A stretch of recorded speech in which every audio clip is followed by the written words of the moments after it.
mengambil dan menyerap aspirasi di kabupaten kota dan organisasi inisiator Partai Buruh.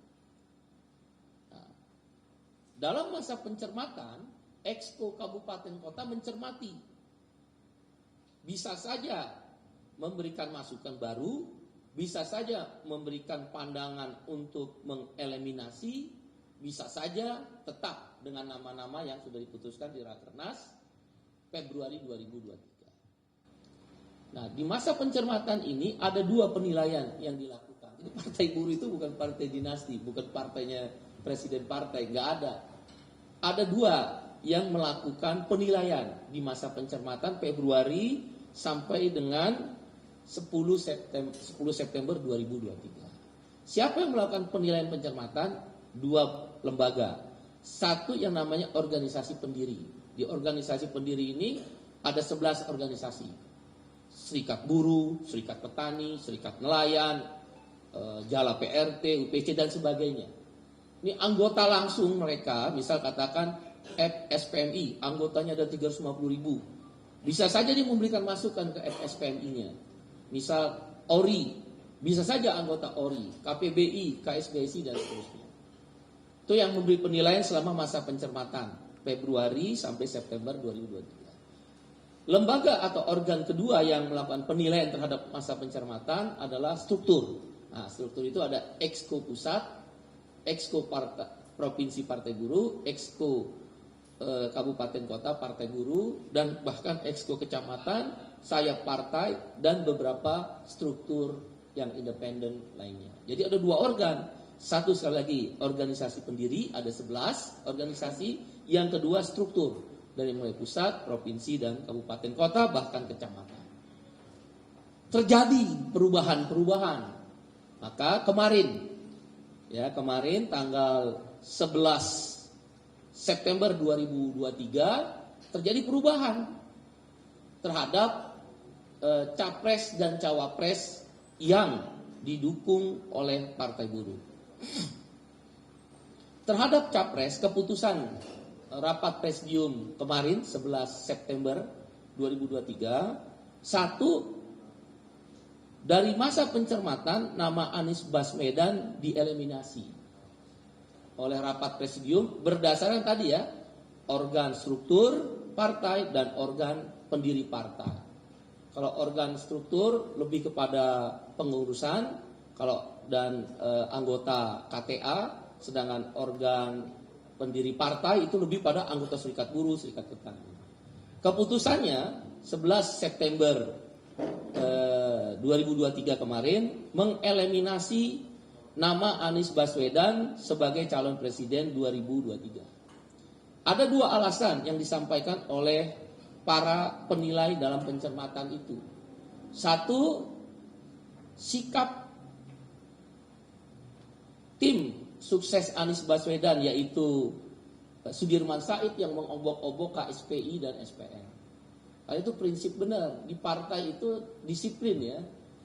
Sebelum ada keputusan partai nggak boleh mengambil sikap setiap organisasi. Kami beda.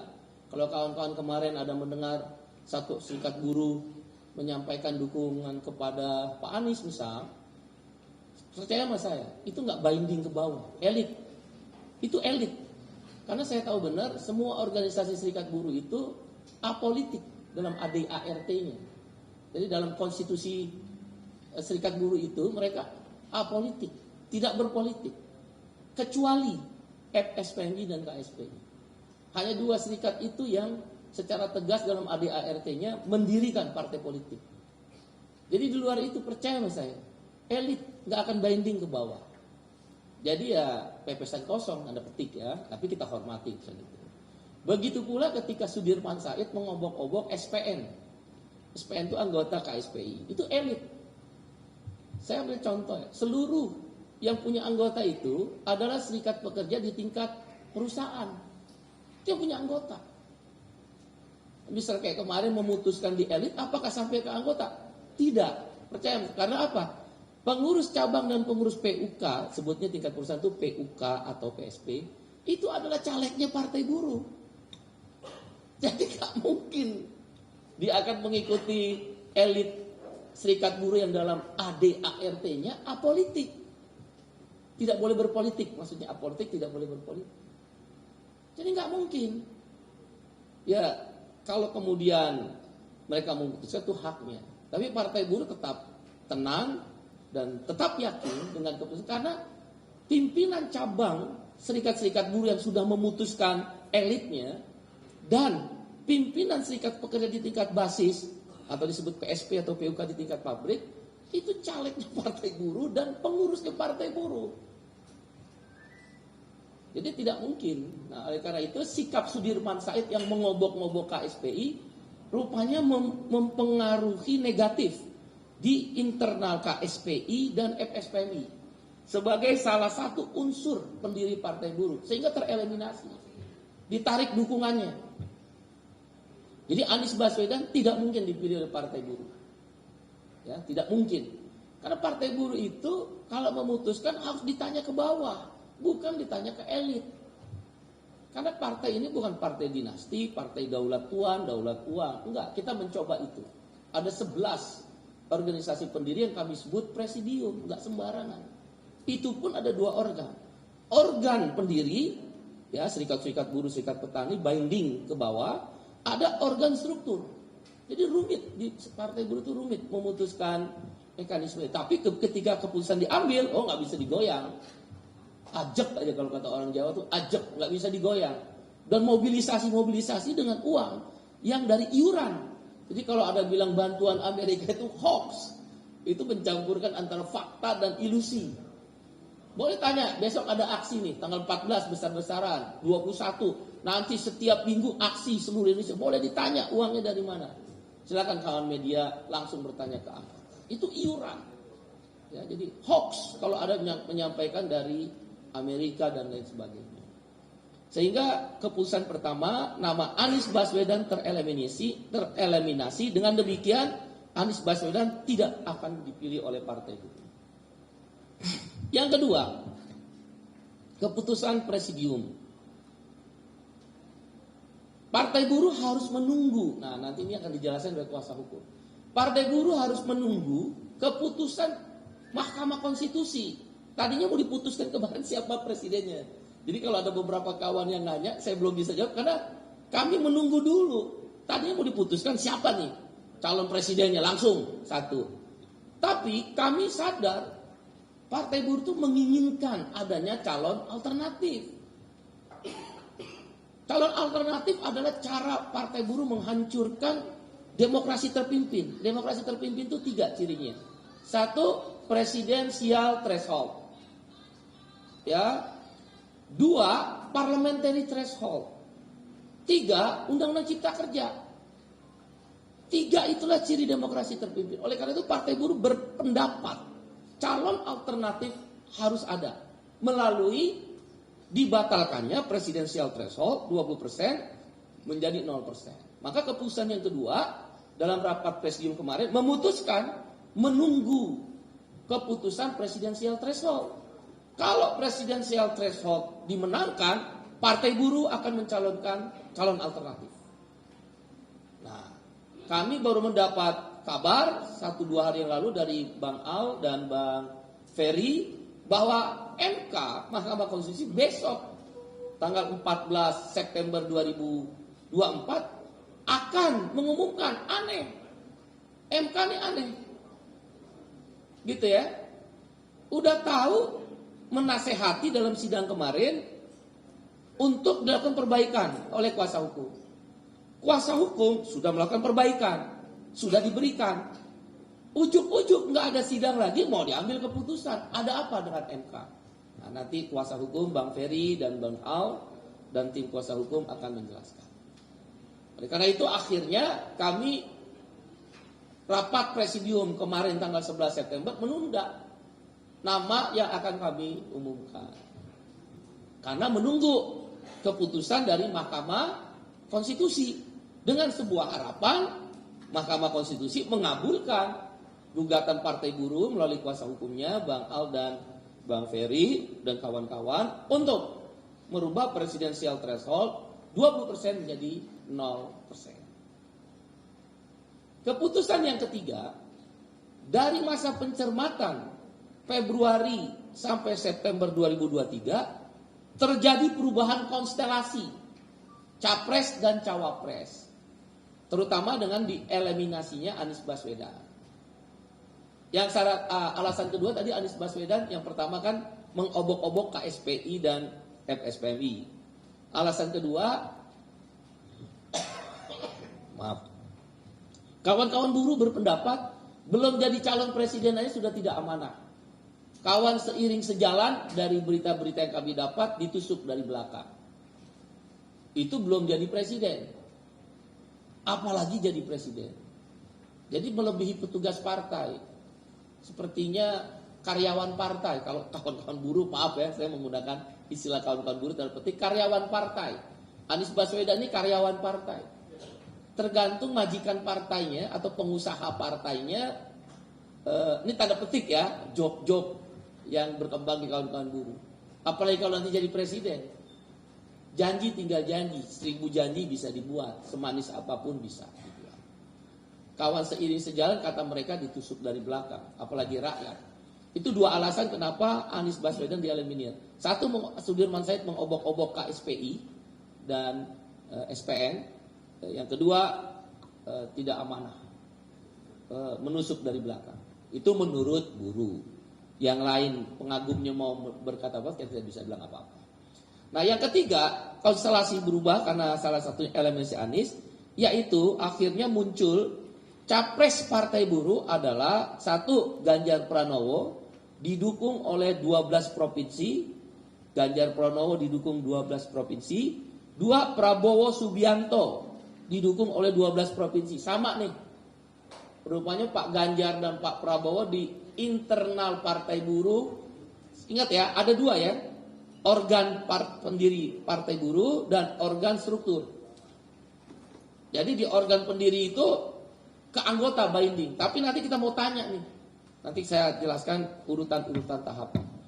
Jadi Ganjar Pranowo 12 provinsi, Prabowo Subianto 12 provinsi didukung, Said Iqbal 8 provinsi, Najwa Shihab 2 provinsi, Rizal Ramli 2 provinsi, Rocky Gerung, saya juga bingung juga nih, ada yang ngusil Rocky Gerung 2 provinsi. Ya kita lihat faktanya, di Partai Buruh bebas-bebas saja. Saya ulangi, Ganjar Pranowo 12 provinsi, Prabowo Subianto 12 provinsi, Said Iqbal 8 provinsi, Najwa Shihab 2 provinsi, Rizal Ramli 2 provinsi, Rocky Gerung 2 provinsi, total 38 provinsi. Jadi provinsi ini menampung dari organ-organ serikat buruh di masing-masing kabupaten kota dan struktur serikat buruh di kabupaten kota. Struktur partai buruh di kabupaten kota. Jadi ada 6 calon. Tentu kita menunggu besok. Apakah calon alternatif dikabulkan? Dalam hal ini presidensial threshold 20% menjadi 0%. Kalau dikabulkan, maka 6 nama ini akan masuk langsung konvensi. Tapi kalau tidak dikabulkan, ya saya konsultasi dulu dengan yang jagoannya Bang Al dan Bang Ferry dan kawan-kawan. Dengan demikian tinggal 2 yang memang sudah akan bisa masuk di dalam pendaftaran. Saya juga nggak tahu berubah atau tidak, ya. Jadi ada 4 calon alternatif, yaitu Said Iqbal, Najwa Shihab, Rizal Ramli, dan Rocky Gerung. Rupanya populer juga Bang Rocky di Partai Buruh. Sedangkan yang mana yang sudah memang berhak bisa mencalonkan diri, tapi tunggu tanggal 9 Oktober, yaitu Ganjar Pranowo dan Prabowo Subianto pada 2 nama yang sama. Calon wakil presidennya tidak banyak berubah, tapi ada bertambah. Calon wakil presidennya 1, Arsyad Rashid 14 provinsi, Said Iqbal 7 provinsi, Mahfud MD 7 provinsi, Najwa Shihab 4 provinsi. Nah ini 2 nama baru agak menarik nih. Basuki Hadimulyo 4 provinsi, Menteri PUPR. Ternyata menjadi salah satu cawapresnya Partai Buruh. Basuki Hadimulyo 4 provinsi, dan Ibu Susi Puji Astuti 2 provinsi, totalnya 38. Saya ulangi, Asjad Rasid, Said Iqbal, Mahfud MD, Najwa Shihab, Basuki Hadi Mulyo, Menteri PUPR, dan Susi Pujiastuti. Capres dan cawapres yang sudah diputuskan oleh rapat presidium ini, keputusan nomor 4 dari rapat presidium adalah tahapan konvensi. Jadi keputusan yang keempat rapat presidium, tadi kalau keputusan ketiga kan nama-namanya. Tapi kita berharap sih mudah-mudahan ya, kita berdoa presidensial threshold menang. Kalau kata Bang Ferry sih 50-50. Tapi kalau 50-50 biasanya Tuhan berpihak kepada orang baik dan orang kecil. Kalau 50-50. Kan beliau ini kan jago Bang Al ya. Oke, keputusan yang keempat. Dengan demikian tahapan konvensi capres cawapres Partai Buruh dimulai hari ini 13 September 2023. Tahapan itu meliputi pencermatan sudah ya, nomor 1 pencermatan Februari sampai 10 September 2023. Tahapan kedua pembukaan tanggal 13 September. Tanggal 13 September nih. Hari ini dengan demikian, hari ini Partai Buruh akan mengirim surat kepada Ganjar Pranowo, Prabowo Subianto, Said Iqbal, Najwa Shihab, Rizal Ramli, dan Rocky Gerung.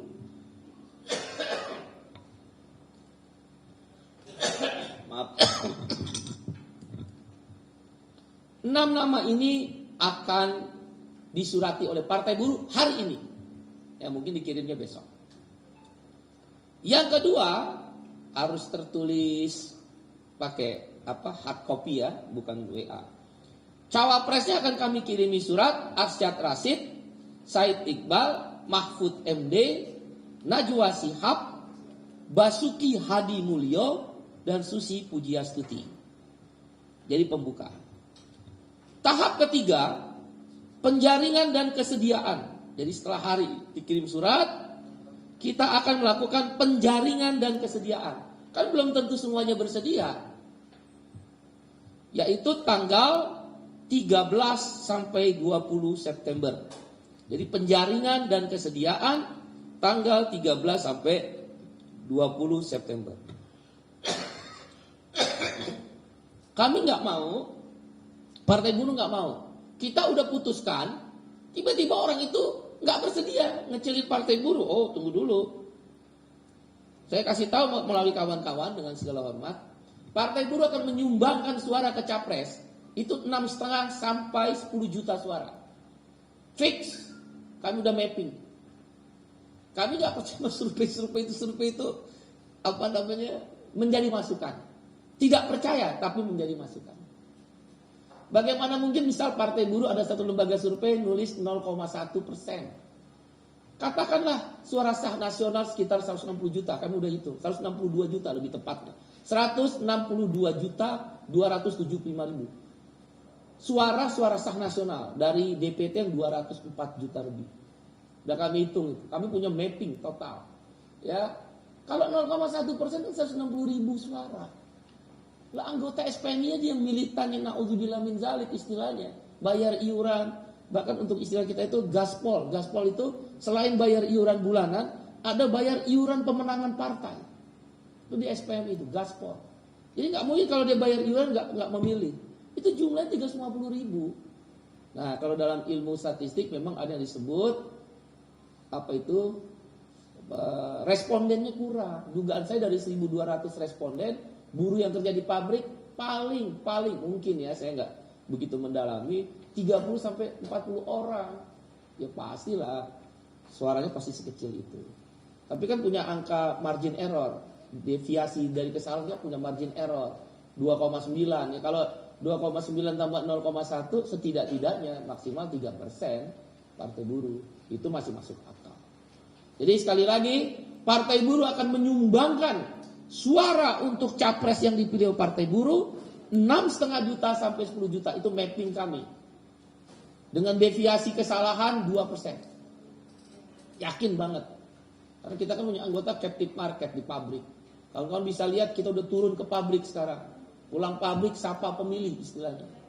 Ya, jadi tahapan yang ketiga dalam konvensi Capres ini adalah penjaringan dan kesediaan.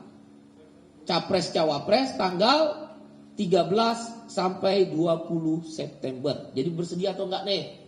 Ya, dijaring dulu. Penjaringan dan kesediaan 13 sampai 20 September. Tahapan yang keempat adalah pemaparan Capres Cawapres. Jadi setelah menyatakan kesediaan, jadi enggak akan pelin-pelan kalau udah diputusin Partai Buruh. Tadinya Ganjar, tiba-tiba Prabowo. Tadinya Prabowo, balik lagi ke Ganjar. Enggak mungkin itu di Partai Buruh.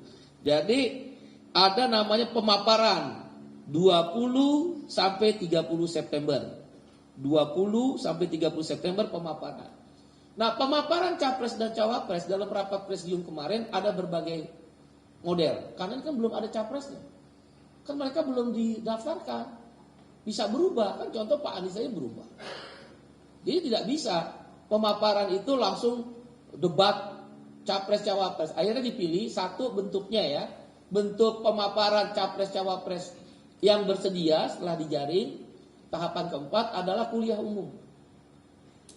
Jadi kuliah umum 1.000 anggota buruh seluruh Indonesia perwakilan akan kita kumpulkan di satu tempat di Jakarta. Jadi di sini pemaparannya di Jakarta. Kami berharap bisa di kampus. Saya udah minta Bung Gede itu, salah satu deputi bidang yang ada di Partai Buruh, ya, deputi ketua. Mudah-mudahan bisa di kampus, disinergikan. Misal kawan-kawan BEM UI pernah menyampaikan debat capres.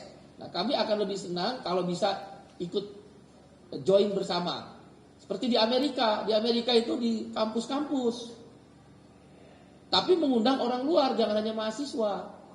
Nah, kami mencoba itu. Tapi kalau nggak bisa di kampus, nanti tempat tertentu di Jakarta ada kuliah umum. Misal Pak Prabowo sendiri, Pak Ganjar sendiri, Bang Riza Ramli sendiri, Mbak Najwa Shihab, Rocky Gerung sendiri. Bentuk kedua dan dibiayai oleh Partai Buruh sendiri, nggak ada dari Amerika. Jadi benar-benar Partai Buruh sendiri. Masa urusan gitu sampai Amerika turun, memalukan. Amerika kasih uang 1 juta buat Exco Pandeglang, menghina Partai Buruh, benar gitu. Amerika kasih 1 juta rupiah, itu media nggak jelas, benar itu media. 1 juta rupiah nggak jelas. Kami biaya sendiri ya, nanti boleh dicek, kawan-kawan di lapangan. Kawan-kawan kan lebih jago investigasinya. Nah, bisa juga bentuk kedua, jadi kuliah umum bisa di kampus atau tempat tertentu. Bentuk kedua adalah dalam bentuk debat. Kalau bersedia, misal Bang Riza Ramli bersedia debat dengan Mbak Najwa Shihab, dengan Bang Rocky, ya udah kita jadiin satu debat. Tapi Pak Prabowo, Pak Ganjar tidak bersedia, ya kuliah umum. Selama bentuk kuliah umum atau debat publik itu akan melibatkan 10, kami rencanakan 10 guru besar dari 10 kampus berbeda. Mereka akan melakukan penilaian dengan kualifikasi yang nanti kita sepakati. Nanti Bung Gede mungkin akan membuat aturan mainnya. Jadi mereka melakukan penilaian dan akan bertanya. Kalau yang di daerah bisa aja pakai Zoom. Teknologi udah bisa. Ya. Dan yang akan ditonton oleh mungkin puluhan ribu mata buruh. Ya, tidak hanya di kampus atau di tempat tertentu itu, nanti kita siarkan secara langsung melalui sosial media. Ini benar-benar terbuka ini. Ya. Tapi karena belum ada resmi Capres Cawapres, maka tidak bisa namanya debat Capres. Karena tidak ada resminya sebagai Capres. Itu pemaparan Capres Cawapres 20 sampai 30 September. Yang kelima, tahapan kelima, rekomendasi. Nah, jadi tim Pilpres dan Pilkada, tim Pilpres dan Pilkada itu diketuai oleh Ferry Nuzarli, Sekjen Partai Buruh. Sedangkan tim Pileg, pemilu legislatif, itu diketuai oleh Ilham Saboin. Jadi untuk tim Capres, Cawapres, dan Pilkada ini diketuai timnya oleh Ferry Nuzarli. Nanti tim akan rapat selama 7 hari rekomendasi akan keluar 1 sampai 7 Oktober. Dan akhirnya rapat presidium pada tanggal 8 sampai 9 Oktober akan memutuskan 1 capres pilihan Partai Buruh, 1 cawapres pilihan Partai Buruh yang tidak otomatis couple ya, atau berpasangan, tidak. Begitu diputuskan, teman-teman bisa lihat, tidak seperti organisasi yang kemarin mutusin. Percaya bahwa saya nggak binding, itu elit. Elit. SPS juga elit, karena kan saya tahu. Bagaimana mungkin orang pengurus serikat pekerja tingkat perusahaan itu caleg Partai Buruh kok. Pengurus Partai Buruh, pimpinan cabangnya pengurus Partai Buruh. Ya, nggak mungkin dia. Yang kedua, mereka anti politik. Tidak boleh berpolitik. Jadi nggak mungkin keputusan Rakernasnya bertentangan dengan ADART. Itu udah sesuatu yang tidak mungkin. Akan terjadi perdebatan di bawah. Tapi saya tidak mencampuri urusan itu. Saya hanya ingin menegaskan bahwa ketika Partai Buruh memutuskan capres, semua kita gerak dengan biaya kita sendiri. Teman-teman pernah saksikan 2014-2019. Nanti kita umumkan capresnya di Gelora Bung Karno. 150.000 buruh dari seluruh Indonesia akan datang di Gelora Bung Karno. Ya, Gelora Bung Karno akan kita umumkan pada tanggal 9 Oktober. 9 Oktober di Gelora Bung Karno akan diumumkan calon presiden Partai Buruh. Dan Partai Buruh berjanji setelah dilakukan mapping dengan izin Tuhan akan menyumbangkan suara 6,5 juta sampai 10 juta suara sah nasional. Mudah-mudahan itu bisa menambah suara capres yang dipilih oleh Partai Buruh. Ya, kalau ada serikat-serikat buruh yang mengambil posisi berbeda dengan Partai Buruh, percaya sama saya itu kecil. Di Brazil, Lula da Silva, kemenangannya ditentukan oleh namanya CUT. CUT itu Konfederasi Serikat Buruh Terbesar. Dan MST, Serikat Petani Terbesar di Brazil. Dua organisasi besar itulah yang mendukung Partidos dos Trabalhadores. Partai buruhnya Brazil, Lula. CNST, dua serikat buruh yang lain nggak mendukung, tapi kecil. Itu biasa. DPJ tahun 2000-an dalam sejarah Jepang menang lawan LDP. Itu ketika Rengo itu Konfederasi Serikat Buruh Jepang menyatakan menjadi sekutu abadinya DPJ secara resmi di kongresnya. Maka DPJ menang 2 periode. Setelah itu kalah lagi dengan LDP. DPJ itu Partai Democratic Party of Japan, Partai Demokratnya Jepang, Partai Buruhnya Jepang. Rengo itu serikat buruh. Ada nggak serikat buruh yang nggak mendukung? Ada, Zenroren dan Zenrokyu, tapi kecil. Tapi kalau dia serikat buruhnya tunggal, seperti Kongres Serikat Buruh Inggris, Kongres Australian Confederation Trade Union Australia, dia pasti total dukung Partai Buruh. Di Jerman misal, ada DGB, serikat buruh terbesarnya. Dia pasti pendukung SPD, menang. Tapi ada nggak yang nggak dukung serikat buruh yang nggak dukung SPD? Ada, dia dukung namanya Die Linke. Die Linke itu partai komunisnya Jerman. Jadi biasa. Partai buruh tidak bersedih hati dan tidak gelisah. Yang penting prosesnya demokratis. Kalau di internal partai saja tidak berani berdemokrasi, bagaimana mungkin dia bisa jadi pemimpin yang demokratis? Makanya kami akan marah besar kalau ada yang obok-obok itu. Karena dia tidak menghormati demokrasi yang sedang dibangun oleh Partai Buruh. Jadi Partai Buruh harus ambil sikap. Anies Baswedan adalah keputusan yang diambil oleh Partai Buruh, dieliminasi. In case ada beberapa anggota yang masih setuju sama Anies Baswedan, pasti akan tunjuk sama Partai Buruh. Teman-teman udah tahu lah sikap Partai Buruh dulu kan sebenarnya begitu. Itulah yang bisa kami sampaikan terhadap keputusan rapat presidium yang kemarin 11 September. Ya, saya mewakili Partai Buruh sih berharap besok MK lebih bijaksana, bisa memberi ruang lah. Timur penduduk yang ikut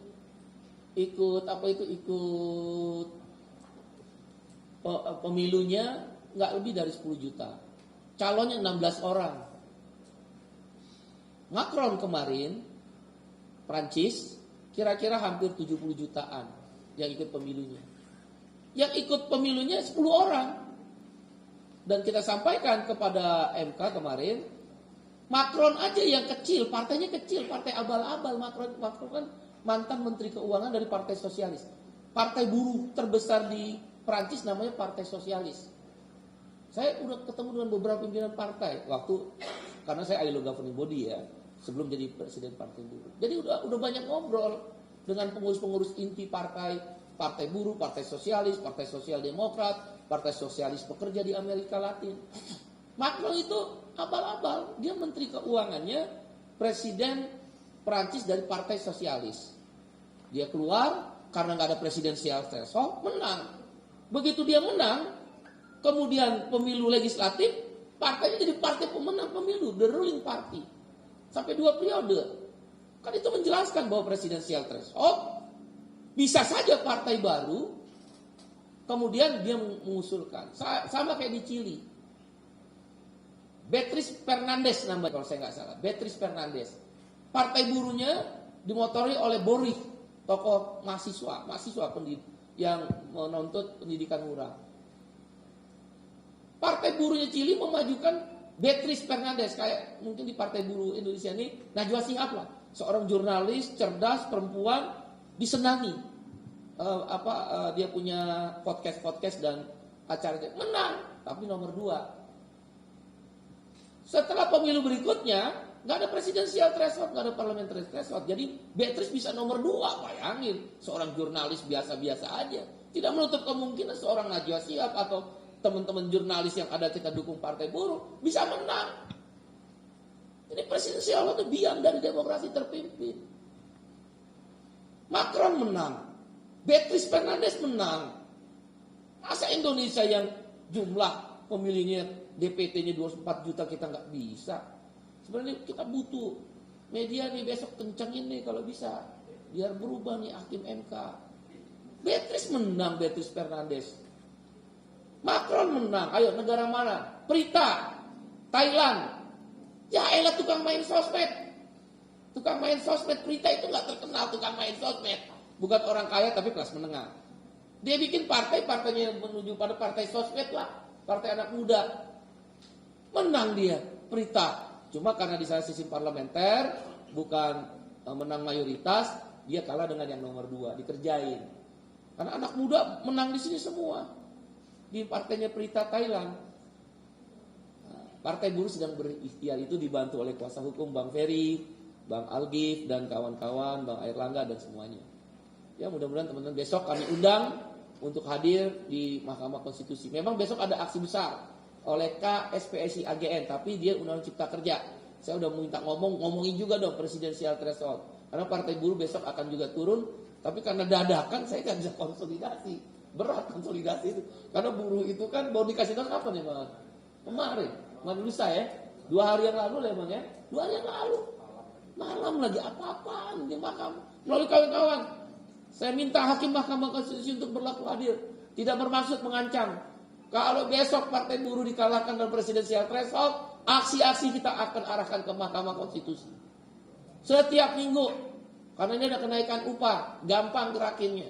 Dengan segala hormat hakim Mahkamah Konstitusi untuk memperhatikan apa yang diajukan oleh Partai Buruh. Menurunkan presidensial threshold 20% menjadi 0%. Tidak akan mengurangi marwah, kemuliaan, izahnya para hakim kok. Tidak akan mengurangi marwah Indonesia.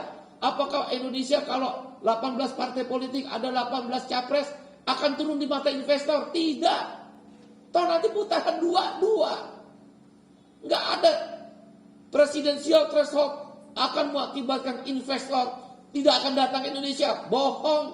Nah sekarang argumentasi apa? Kalau memang ingin menyederhanakan partai politik, tetap ada 18. Kalau ingin menyederhanakan tidak banyak capres, toh di putaran 2-2. Mau 1000 orang juga capres kan bagus. Tinggal nanti putaran 2 adalah.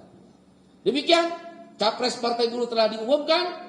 Tanggal 9 Oktober di Gelora Bung Karno. Resmi Partai Buruh akan mengumumkan calon Presiden Republik Indonesia yang akan menyumbangkan 6,5 juta suara sampai 10 juta suara sah nasional. Saya rasa ini signifikan, tidak main-main. Tidak main-main, karena organisasi buruh ada 4 konfederasi serikat buruh di sini. Ada 60 federasi serikat pekerja tingkat nasional. Ada 1 serikat petani terbesar. Ada serikat nelayan. Ada Jala PRT. Ada serikat rakyat miskin kota. Ada ojol. ada buruh migran, ada organisasi perempuan percaya, dan organisasi informal lainnya. Demikian saya serahkan pada Bang Al atau Bang Ferry dulu. Bang Al. Bang Ferry untuk menyampaikan apa perkembangan dari presidensial threshold. Terima kasih. Terima kasih Pak Presiden.